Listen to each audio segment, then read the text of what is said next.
ঝুড়ি মাথায় দিয়ে আজকে আমরা কই যাচ্ছি? ঝুড়িটাও মাথায় রাখতে পারেন না।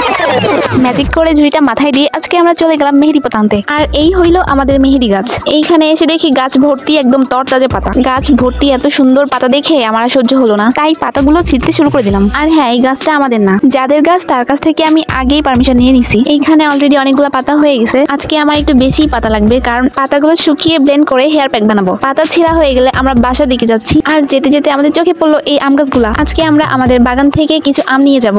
এর আগের ভিডিওতে আমি আমগুলো ছেঁড়ার কথা বলেছিলাম। এই আম গাছগুলা বেশি দিন হয়নি লাগানো হয়েছে, আর এই কম সময়ের মধ্যেই অনেকগুলা গাছেই আম ধরেছে। আর এই আমগুলা মাশাআল্লাহ অনেক বড় হয়েছে। এইখানে আরো অনেক আম ছিল, বাট চুরি হয়ে গেছে। চুরি হওয়ারই কথা, কারণ এত সুন্দর আম দেখে কেউ লোভ সামলাতে পারবে না। একটা একটা আম ছিঁড়তে ছিঁড়তে এক ঝুড়ি আম নিয়ে বাসে যাচ্ছি। দেখো গাইস, আমগুলো কত সুন্দর। আর তোমরা এদিকে কি দেখছো? চ্যানেলটি সাবস্ক্রাইব করে দাও। পরবর্তী ভিডিওতে মেহেদি পাতাগুলো দিয়ে হেয়ার প্যাক বানাবো। আজকে এই পর্যন্তই। আল্লাহ হাফেজ।